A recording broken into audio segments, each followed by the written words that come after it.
Você quer apoiar o nosso canal e nos ajudar a produzir mais conteúdo para você? É simples. Basta você acessar o link da lojinha na descrição sempre que precisar comprar algum produto. Com este simples gesto, você estará nos ajudando muito. Bebe a água do teu poço e das correntes de tua cisterna. Tudo o que preciso para ser feliz está exatamente onde estou.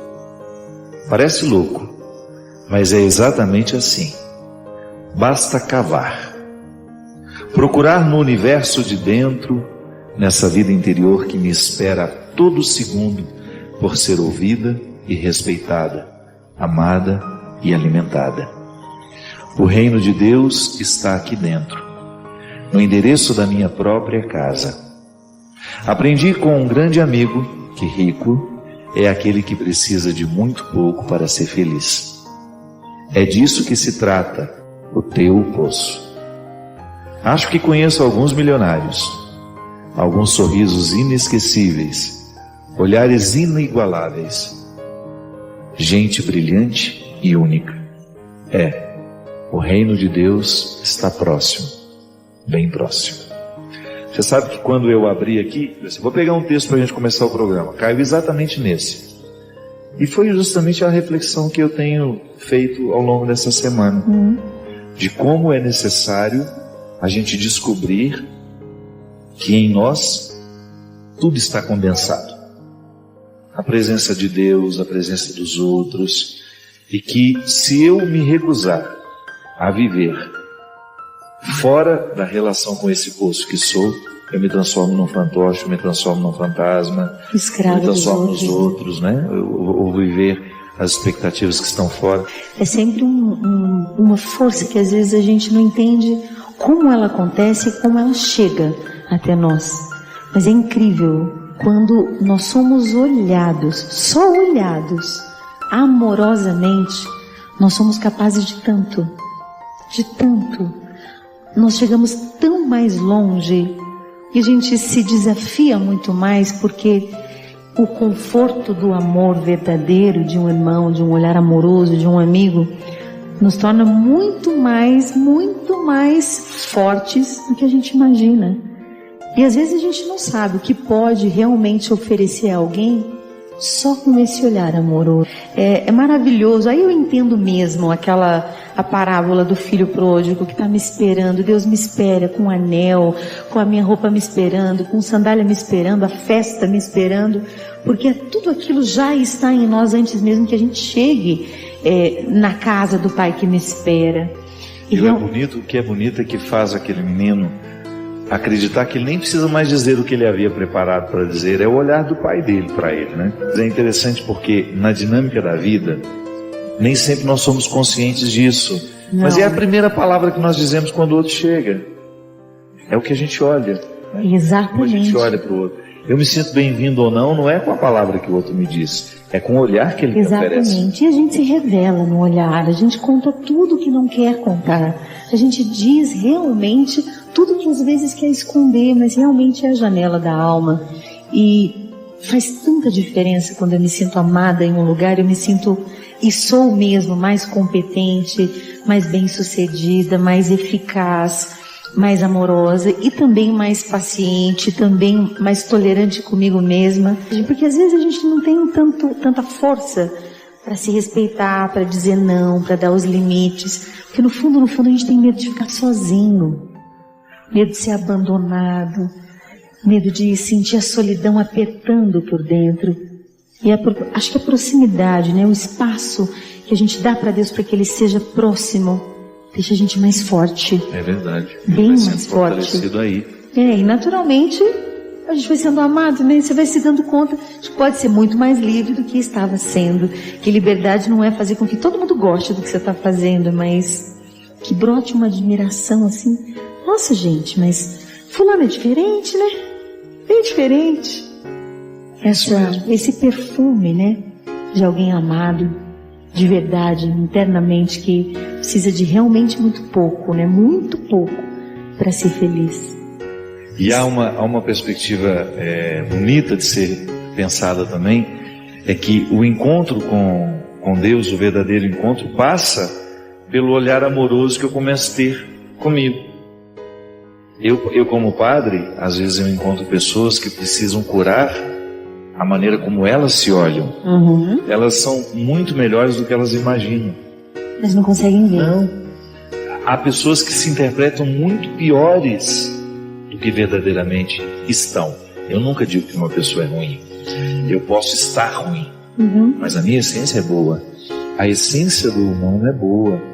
Agora, à medida em que nós vamos recebendo os acúmulos, as influências dos outros, os olhares que nem sempre nos amam, né? Porque uma criança ela já é naturalmente vítima dos olhares que não a amam, das palavras que não a respeitam. Aí a gente acaba criando uma indisposição com a gente. E o primeiro gesto da conversão é modificar a maneira como eu me olho.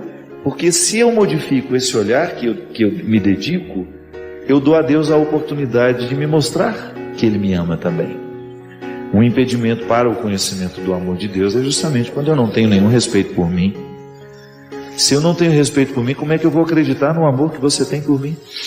Às vezes a gente acha que esse respeito também só vai ser realmente vivido se eu recebo do outro, né? Eu espero que ele aconteça de fora para dentro, mas realmente ele é de dentro para fora, e muitas vezes de uma relação com Deus demorada, silenciosa, com tempo, e a gente vai criando coragem. E é incrível, às vezes a gente sempre vai olhar para o jardim do vizinho, para os amigos dos outros, para os outros, para fora de mim. E eu gosto muito de pensar no bebe do teu poço, cava no teu terreno, porque para mim é o sentido mais concreto da providência. Ter um espírito que aceita, um espírito submisso à realidade que me circunda. E isso faz com que, acho que a gratidão brota com muito mais facilidade, faz com que ela brote, e eu enxergue muito mais o dedo de Deus na minha vida. Eu acho que a cura para a amargura, né, é a gratidão. E é uma coisa que leva a outra. Um olhar amoroso sobre a gente mesmo e sobre o outro faz com que a gente reconheça que o amor que a gente está dando não é nosso. Não é não.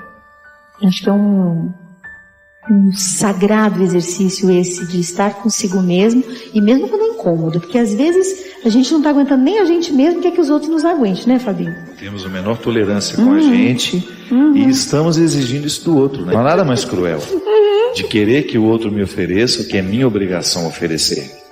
Mais vale o pouco com justiça do que o muito com iniquidade. Às vezes nosso tudo é pouco aos olhos dos outros. Sigamos mesmo assim.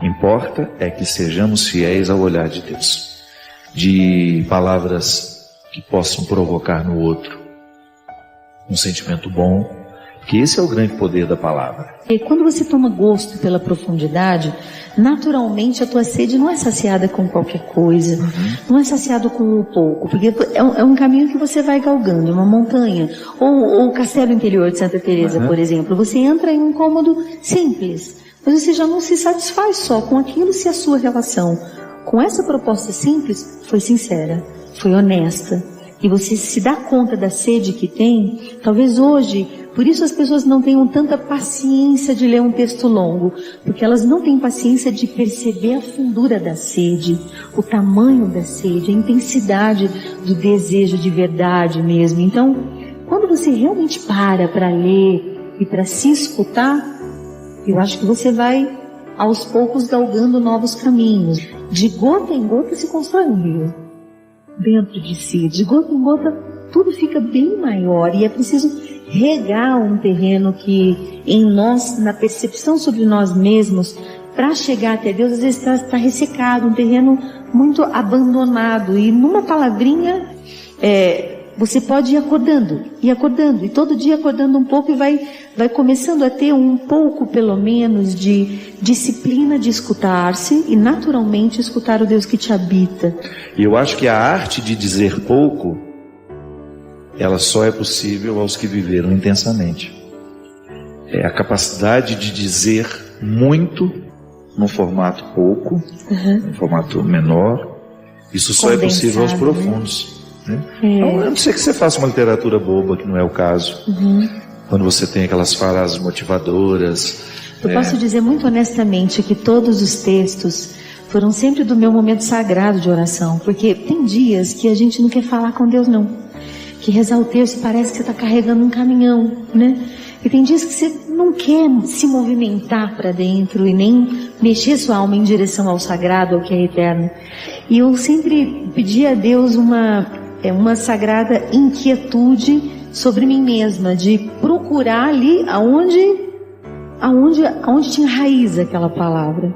Às vezes a gente acha que ouvir a Deus é um pássaro dourado, gigante, que vai pousar na nossa cabeça, né? Não, ouvir a Deus às vezes é aquele sagrado incômodo, que me desconcerta por dentro, mas me mostra o que vale a pena, o que é verdadeiro.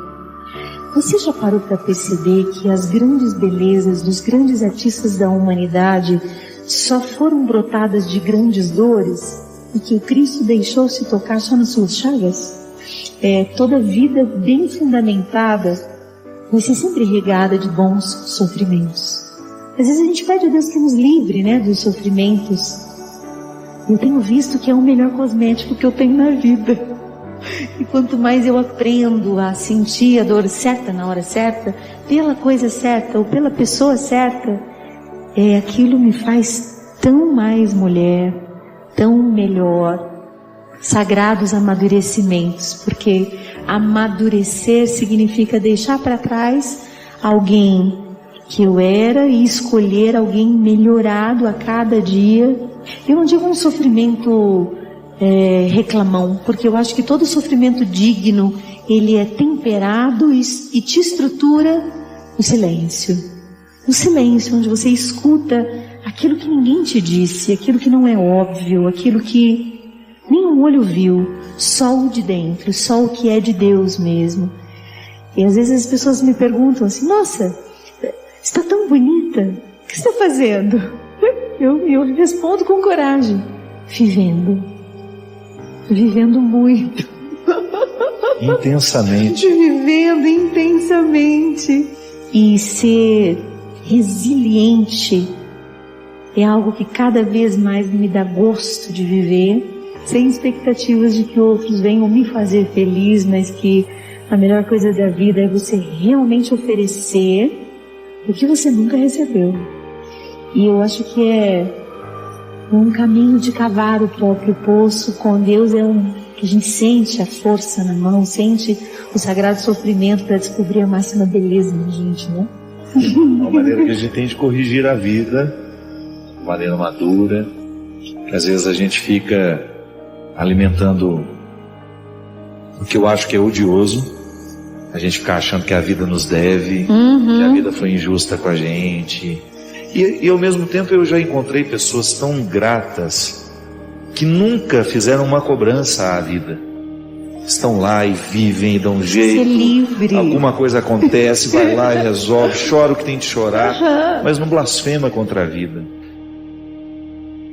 Existem pessoas que precisam romper com namoros que são terríveis, desastrosos.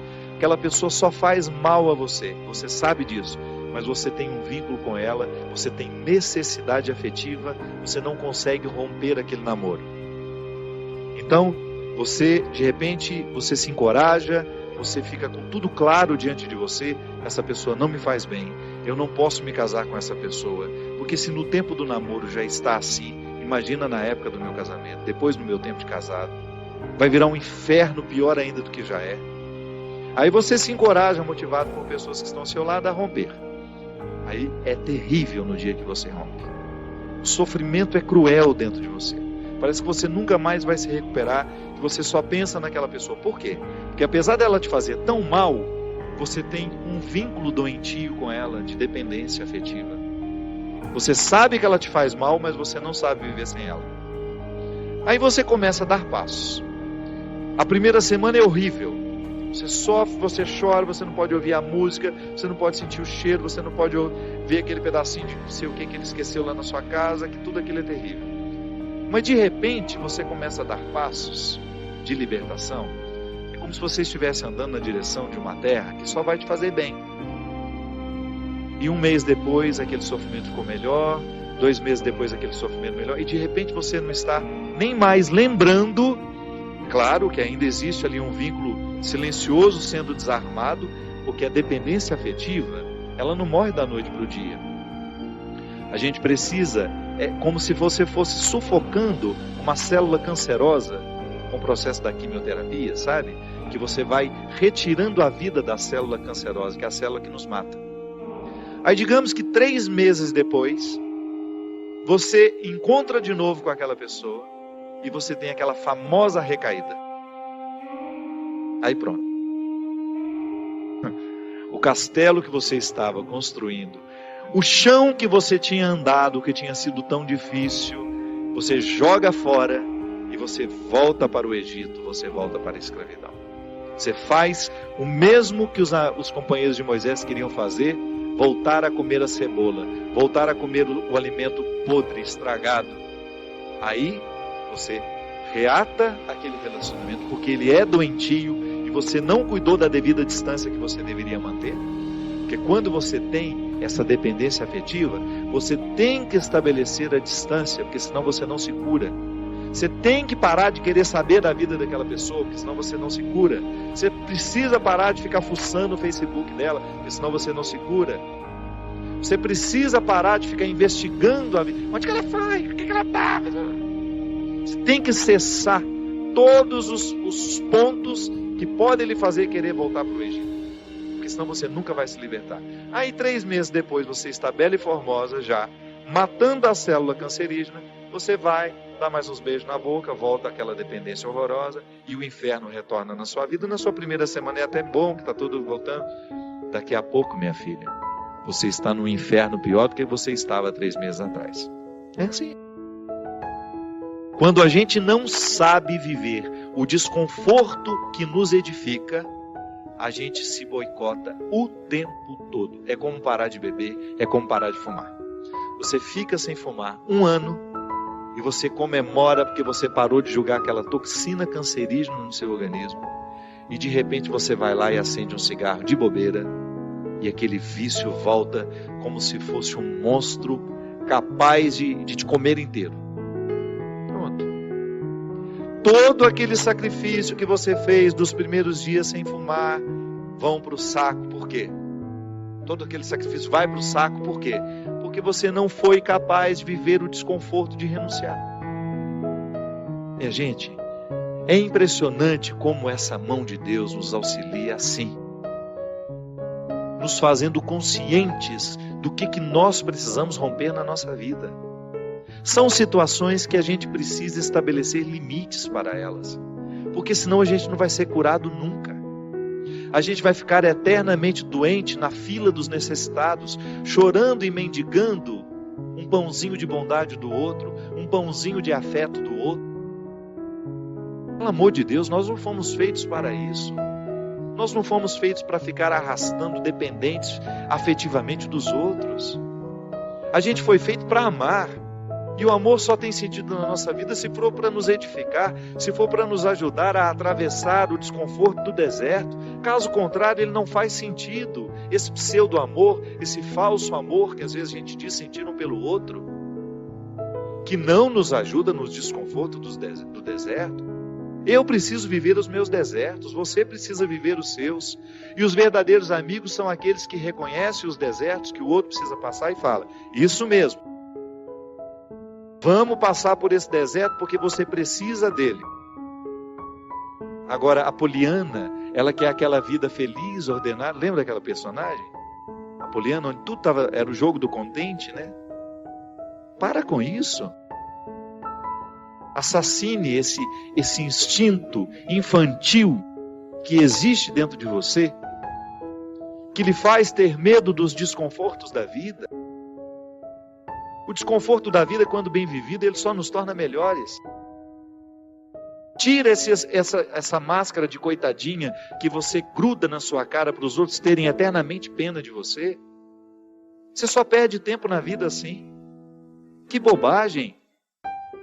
Deus nos segura na nossa mão é para a gente ter condições de atravessar esse deserto. Não é para ficar recaindo eternamente e voltar a comer as cebolas do Egito, porque a gente teve dó de nós, porque a gente teve dó do outro. A caminhada é para frente que se vai. E chega um momento quando Moisés chega diante de Deus e fala: agora você resolve essa situação, porque eu não sei mais o que fazer. Já construíram um bezerro de ouro no meio do caminho, já arrumaram confusão, já estão adorando até outras situações, então nem lembrando que o Senhor existe. Eles só não voltam porque está longe demais, mas retornam de outra maneira, não retornam na geografia, sabe? Eles não voltam geograficamente porque estava longe já do Egito. Eles morreriam no meio do caminho. Mas não voltavam geograficamente, mas voltavam afetivamente. Que às vezes a gente já ultrapassou o território da nossa escravidão físico. Eu já saí da cadeia, mas a cadeia não saiu de mim. É assim que funciona. Eu já dei os passos na direção da minha liberdade, mas eu não fiz a conquista da minha liberdade. Eu não decretei a conquista da minha liberdade. Então eu fico afetivamente preso ao meu passado, lamentando as cebolas do Egito, lamentando o namoro que terminou, a situação que foi terminada, a amizade que foi traída. Sempre que eu me encorajo a vencer os mares que me desafiam, eu estou exercendo o cuidado de Deus na minha vida. Sempre que eu me encorajo a colocar o pé no mar que me ameaça, eu estou cumprindo a parte da promessa de que Ele estará sempre ao meu lado. Você faz a mesma coisa. Sempre que você desafia os seus mares, sempre que você enfrenta os seus desconfortos, quando você não tem medo do desconforto que lhe chega, quando você olha para ele de frente, você fala: e agora? O que é que nós vamos fazer a partir desse momento? O que você me traz de bom? O que você está me desafiando? Eu vou aqui recrutar as minhas melhores partes, porque só isso me interessa. Se o desconforto me chega, eu preciso atravessar esse deserto para poder alcançar essa parte da terra prometida que me espera. É assim que funciona. Não há uma fórmula mágica para a vida. Ainda que a gente não acreditasse em Deus, nós teríamos de viver os desconfortos que nos fazem crescer. Ainda quem não crê em Deus precisa enfrentar os desconfortos de sua história, de sua existência. Agora é claro que quando a gente acredita em Deus, quando nós acreditamos de que existe alguém superior a nós, nos capacitando para a gente fazer a travessia, um conforto a mais nos é oferecido. Por isso, baseados na experiência deste conforto que eu já fiz, que você já fez, em muitos momentos, quando essa mão de Deus cuidou de nós, e que a gente dá continuidade ao processo de caminhada, de enfrentamento. É enfrentamento, a palavra é essa. Se a gente não vive os enfrentamentos diários dos nossos desertos, dos nossos conflitos, dos nossos medos, a gente nunca vai chegar ao conhecimento da terra que Ele nos preparou. É impressionante como nós encontramos pessoas que estão destruindo as suas vidas porque não aprenderam a paciência. A pressa nos mata. Você que está me ouvindo, eu tenho certeza que você sofre na sua carne as consequências da sua ansiedade. A ansiedade te adoece. A falta de paciência prejudica o seu relacionamento com os outros. Nós estamos agitados demais. Nós estamos vivendo para fora demais. Nós temos compromisso demais, quietude de menos. Você sabe que eu, na minha vida, como eu sou uma pessoa que tem uma vida muito pública, eu estou o tempo todo encontrando muita gente, eu trabalho muito, eu tenho muitos eventos, eu viajo toda hora, eu encontro muita gente. Eu assumi uma regra para mim. Quando eu chego na minha casa, ali é o meu claustro. Às vezes eu não aceito convite nem para atravessar a rua para almoçar na casa da minha vizinha. Porque eu sei que a minha alma precisa dessa quietude. Eu preciso do meu silêncio. E eu só saio quando eu realmente tenho de sair. Porque eu descobri que para eu dar conta de viver essa vida muito pública, eu preciso ter bastidores. Eu preciso ter o meu espaço de vida consagrada ao silêncio, à quietude, à oração. Porque nessa correria nem sempre eu consigo.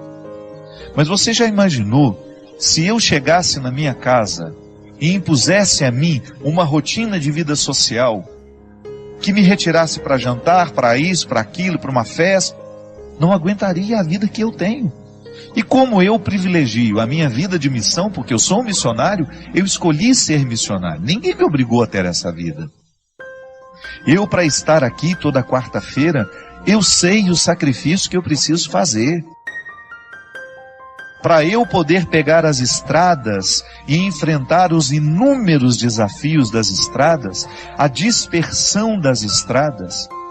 Minha gente, às vezes até num camarim, que é aquele lugar último antes de entrar no palco para cantar. O camarim deveria ser o lugar da oração, do sossego, da tranquilidade. Isso não existe para mim. É lá que muitas vezes claro, não estou reclamando, estou dizendo é a vida que ficou assim. Às vezes eu tenho tanta gente para atender, tanta gente querendo conversar comigo, que quando eu subo no palco, me restam 2, 3 minutos ali só para me concentrar, para entrar ali no palco e dar tudo de mim. Essa semana mesmo, eu fui a Poços de Caldas, e eu tinha 1h30 para fazer o evento, porque eu precisava pegar a estrada de madrugada, que eu tinha um compromisso logo cedo em Taubaté. Senão eu não ia conseguir dormir nem 2 horas. E aí, tudo bem, o evento começou, o show começou. Aí a minha assistente, a Mônica, que fica do lado, faltam 10 minutos. E aí eu olhei para aquele povo. Não tenho coragem de parar o show aqui agora, porque eu preciso ir embora. Ali é o lugar da minha dedicação. Você sabe por quê? As pessoas vão ali para me ouvir. É claro que depois eu me dou o direito de dizer, olha, não vou autografar CD de ninguém, não vou tirar foto com ninguém porque eu preciso ir embora. Mas o meu tempo de evangelização em cima do palco é sagrado. Ali é o horário de exercer o meu ofício. Eu não posso ter pressa no ofício de evangelizar. Mas quando eu chego em casa, eu preciso me dar o direito de viver esses bastidores. De viver esse silêncio, essa quietude, de desligar um pouco meu telefone, de esquecer que ele existe, de estar um pouco mais diante de Deus, para que Ele me preencha, para que depois, quando eu voltar para a estrada, eu continue tendo o que oferecer ao outro. Olha aqui, você tem uma vida diferente da minha. Você não tem essa necessidade de evangelizar como eu evangelizo. Mas não se engane. Você também tem a mesma necessidade que eu tenho de ter bastidores. Sua vida te exige. Você tem uma vida social que te joga para fora o tempo todo. Você trabalha muito, você encontra muita gente. E qual é o espaço que você cria para criar dentro do seu coração este espaço de paciência que só Deus pode nos dar? Qual é o espaço que você cria para que Deus tenha condições de moldar a sua alma de acordo com a sua vontade, com o desejo que Ele tem? Qual é o espaço que você oferece a Deus para que o seu florescimento espiritual aconteça? Para que você não se desgaste demais nessa vida que não para, nessa vida que é tão rara e que muitas vezes você não percebe por causa do modo de vida que você escolheu viver?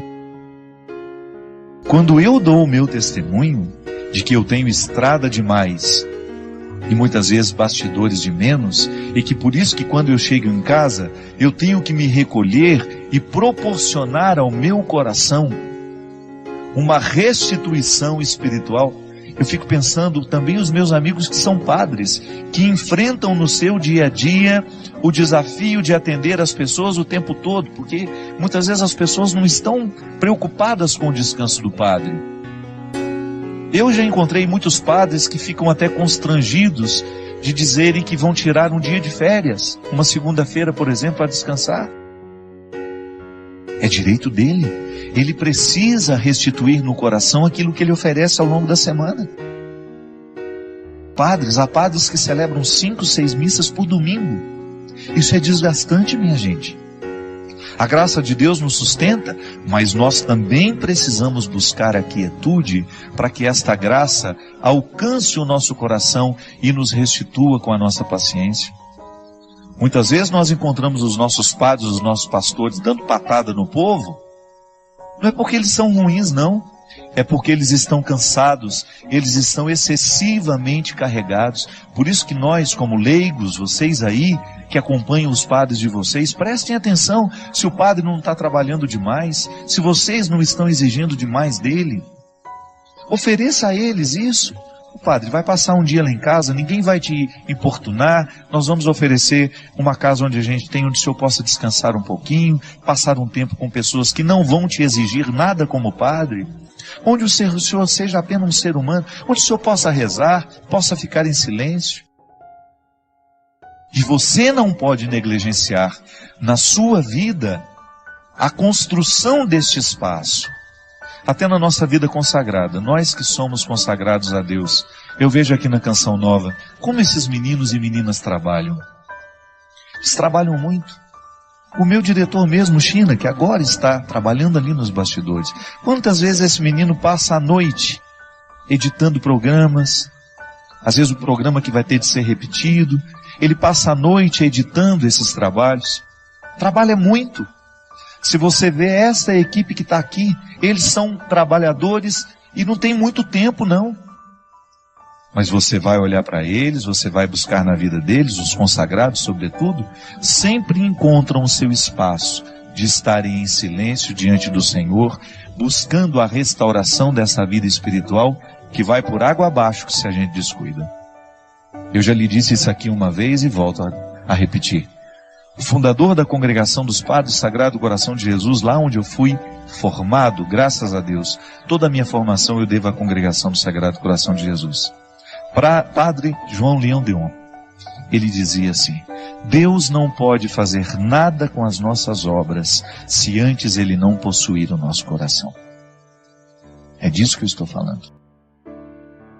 Quando nós oferecemos a Deus o nosso serviço e esquecemos de oferecer a Ele o coração, que é a metáfora de todos os meus bastidores, Deus não poderá restituir aquilo que eu ofereço ao outro através do meu trabalho.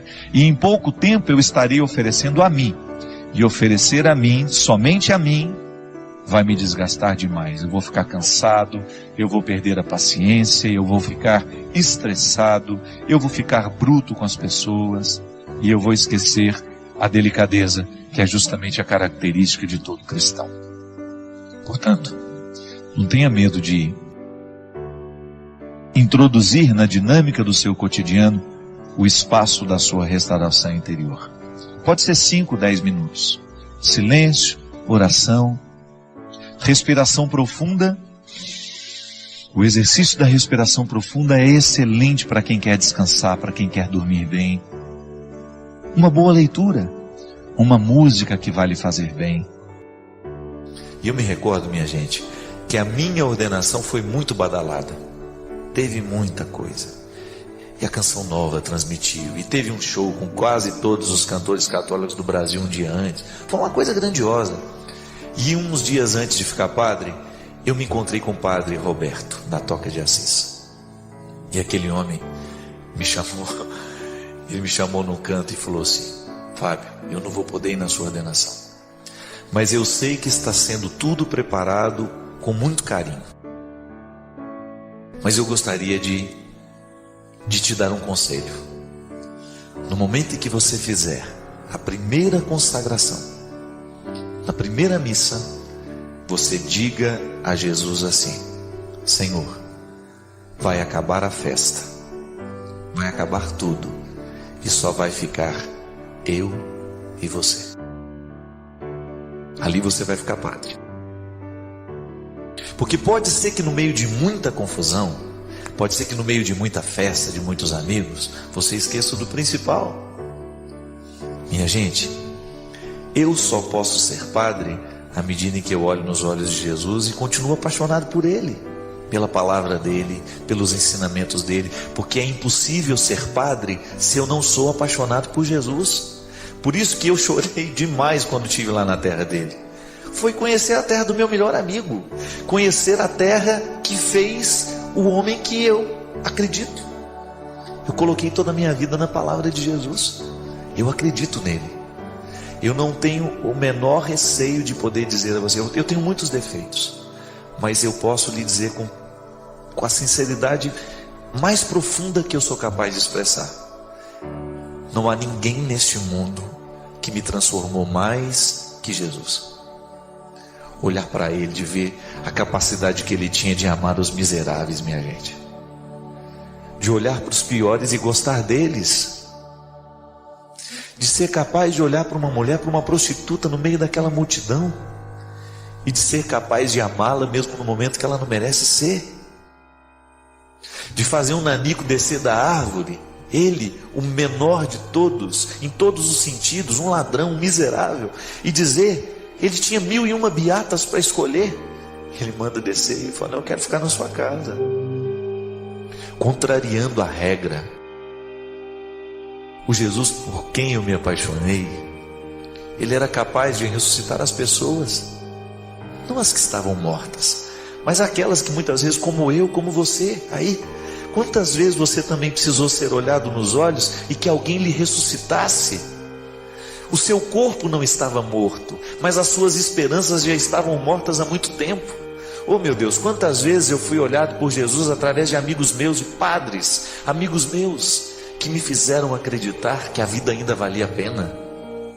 Padre Léo, quantas vezes o Padre Léo foi Jesus na minha vida? E eu só posso ser padre se eu continuar apaixonado por ele. Eu só posso ser padre se eu continuar orientado pela palavra de Jesus, mesmo que eu tenha todos os pecados mais vergonhosos do mundo. Não importa. Não importa quais são os pecados que você tem, não importa quais são os pecados que eu tenho. O importante é nós não perdermos os olhos daqueles que nos seduz, daquele que nos seduz. É ele que nos faz mudar. É a mesma coisa, minha gente. Se eu não sou capaz de me apaixonar pela minha causa todos os dias, eu deixo de ser padre, mesmo que eu continue celebrando missa, mesmo que eu continue me vestindo como padre, mesmo que eu continue atendendo confissões, mesmo que os meus discos tragam lá Padre Fábio de Mello, eu corro risco de deixar de ser, mesmo que eu não anuncie, mesmo que eu não largue a batina. Eu vou deixar de ser padre no dia em que eu deixar de acreditar no que Jesus fez em mim, no que Ele me proporciona fazer na sua vida como padre. A mesma coisa você. Eu não sei qual foi a escolha da sua vida, mas você deixa de ser esposa no dia que você perde o seu amor pelo marido. Você deixa de ser amigo no dia em que você perde o amor pelo seu amigo. O amor é o que dá a cola, o resto é hipocrisia. Outro dia me perguntaram: padre, você acha que aquela pessoa fez isso, fez aquilo, vai para o inferno? Quem sou eu para dizer? E Deus me livre, não quero nem dar um palpite nessa história, porque eu tenho certeza que em última instância o que nos faz ficar do lado de Deus, o que faz com que Deus queira a gente do lado dele, é o tanto que a gente amou, é o tanto que a gente foi capaz de se doar por aquilo que é importante. Não são as formalidades da religião que nos salvam, não, gente. Formalidades da religião qualquer pessoa hipócrita cumpre. A coisa mais fácil que tem é ser hipócrita. É você entrar na fila e você comungar, é você entrar na fila e você confessar, é você entrar na fila e você fazer, é levantar os braços do mesmo jeito que todo mundo. Desafio a gente viver na intimidade o amor de verdade. Quando a gente é capaz de sair de nós mesmos, quando a gente é capaz de reconhecer que errou, igual hoje. Hoje eu tive quando a gente vai ficando cansado demais, a gente tem as explosões, né? Que são próprias de quem está muito cansado. Aí hoje eu fiquei irritadíssimo com uma pessoa que eu amo muito. E fala, aí eu xingo, eu sou horrível quando eu estou bravo. Perco a paciência fácil. Mas depois que passa, oh meu Deus, eu choro sobre a minha sobre a minha fragilidade, sobre a minha fraqueza. Eu não tenho medo dela não. Choro. Porque a coisa mais triste para mim, do fundo do meu coração, mais uma vez quero dizer, quero usar da minha sinceridade de novo. O que me magoa mais nessa vida é saber que eu tirei o sono de alguém. Saber que eu fui grosseiro com alguém, saber que eu machuquei alguém. Por quê? Isso que mais me dói. Pode ser, eu posso estar coberto de razão. Se eu magoei, se eu disse uma palavra grosseira, pode ter certeza que depois eu fico destruído. Mas eu aprendi que na vida, a melhor forma que a gente tem de lidar com tudo isso é a gente assumir a fragilidade e depois consertar. Então não espero nada. Me deu a oportunidade, eu já quero pedir perdão. Ah, mas isso é hipocrisia. Não é não. É a gente saber lidar com o limite que tem, é a gente continuar apaixonado pela causa. Meu Deus do céu, eu prego o perdão o tempo todo, eu falo de misericórdia o tempo todo, porque se retira isso eu não tenho nem o que falar, minha gente. Se retirar a misericórdia de Deus na minha vida, eu não tenho o que anunciar, eu não tenho o que cantar, eu não tenho que falar nada. Porque o que mais me seduz em Deus é a sua capacidade de ser misericordioso. Aí eu pergunto para você, como é que eu vou conseguir ser padre? Como é que eu vou continuar na coerência deste amor de Deus por mim, se eu não sou capaz de pegar o telefone ou o rádio, sei lá o quê, e ligar para aquele que eu machuquei agora e pedir perdão? Como é que eu vou dar continuidade? Não tem como.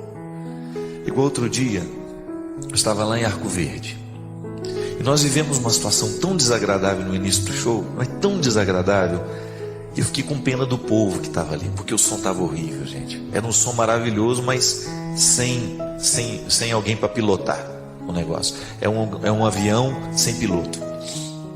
E aí eu saí do palco.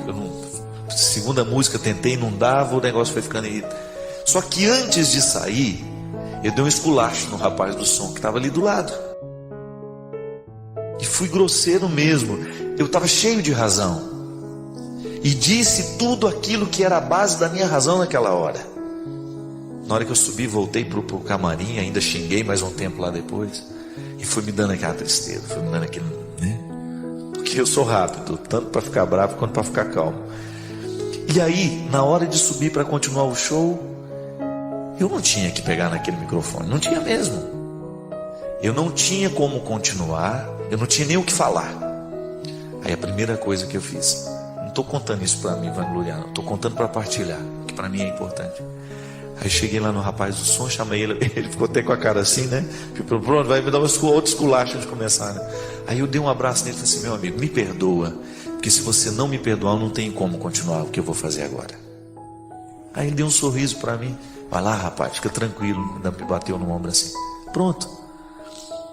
Minha gente, se a gente não conserta a coisa, nós não damos conta de continuar amando a nossa causa. Quantas vezes na sua vida as coisas não foram para frente porque você não foi capaz de, pelo amor à sua causa, você voltar lá e consertar o que precisava consertar? O casamento vai por água abaixo quando a gente não conserta as coisas na hora certa. A maternidade vai por água abaixo. A vida de padre vai por água abaixo. A vida de consagrado vai por água abaixo. Porque o amor à causa é justamente a tomada de atitude. A gente demonstra que ama à medida em que a nossa atitude tem uma coerência com aquilo que a gente diz que ama. Caso contrário, é hipocrisia. Volto a dizer, eu não sei qual é a sua religião, mas eu sei que toda religião tem preceito a cumprir. Nós temos que ir à missa todo domingo, nós temos que nos confessar de vez em quando, enfim. Eu não sei quais são os preceitos que o seu mestre espiritual lhe dá para você seguir. Agora uma coisa eu sei. Independente de quais sejam eles não podem nos salvar se eles não estiverem unidos à nossa capacidade de amar. Não adianta nada eu ir lá confessar os meus pecados, receber uma absolvição, se eu não mudo em relação ao pecado que eu contei. Ah, padre, eu roubei. Aí eu vou lá, rezo uma Ave Maria, está tudo certo? Não acredito mesmo nisso. A minha absolvição, ela virá, sabe como? Claro, no sacramento que recebo, mas sobretudo naquilo que devolvo do que roubei. Naquilo que conserto do que fiz de errado. Senão, é prática sem nenhuma repercussão dentro de nós. É prática infértil, igual o deserto lá da Galileia. O amor à causa é igualzinho à gota que fica sendo julgada o tempo todo. Aí a gente tem que se perguntar todos os dias: quais são as causas que eu ainda amo? Quais são as razões pelas quais eu ainda sou capaz de morrer? Quais são as causas sem as quais eu não sou capaz de dizer meu nome? Pronto, é simples. Você mesmo sabe. O que é causa pela qual você pode morrer hoje? Não morrer tirando a sua vida, mas dando o seu sangue, o seu esforço, a sua luta. Eu não vou desistir porque isso é o que eu amo, é isso que quero. Como o pai é capaz de deixar de beber, essa é a atitude que vale a pena na vida. Tudo mais corre o risco de ser hipocrisia, máscara na nossa cara.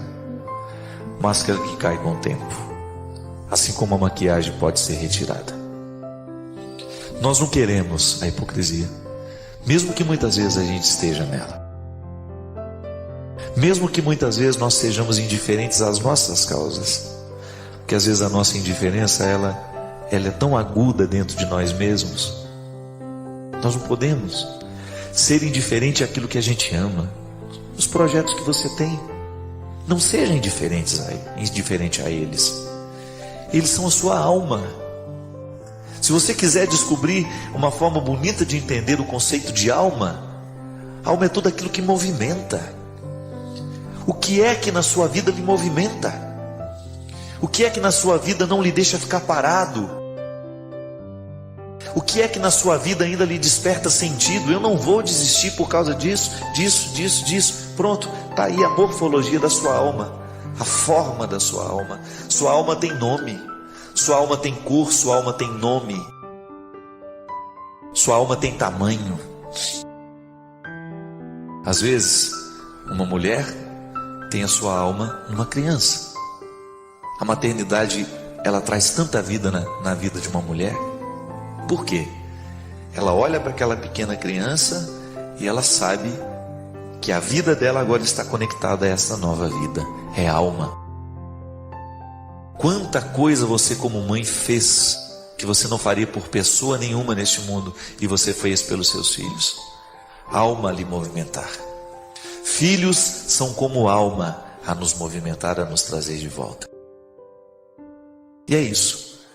Aí a gente vai fazendo a nossa terra ser santa, a gente vai fazer a nossa vida ser valiosa, preciosa.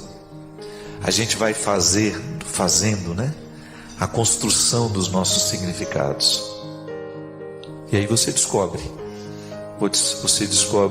esse jeito bonito de se apaixonar, de você trazer diante dos seus olhos sempre a razão pela qual você não desiste. Eu tenho certeza que você tem muitos problemas na vida, todos nós temos. E você tem problemas sérios, todos nós temos. Você tem razões suficientes para hoje dizer: olha, isso aqui é matéria-prima para qualquer pessoa desistir. E a gente até lhe dá razão.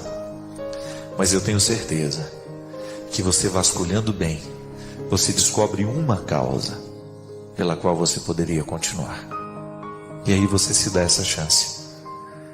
Ao invés de olhar para todas as causas para a sua desistência, você olha para a única causa da sua persistência. Apaixone-se por essa causa. Não permita que a vida lhe faça esquecer de tudo isso. Ame cada detalhe desta causa e lute por ela enquanto for preciso. Porque o mais bonito não vai ser chegar até o final. É você identificar que no processo de hoje, mesmo que ainda não seja o fim, você já conseguiu sentir o sabor e a beleza dessa causa. Agradeço por compartilhar este momento de reflexão. Deixe seu comentário abaixo e compartilhe suas próprias experiências.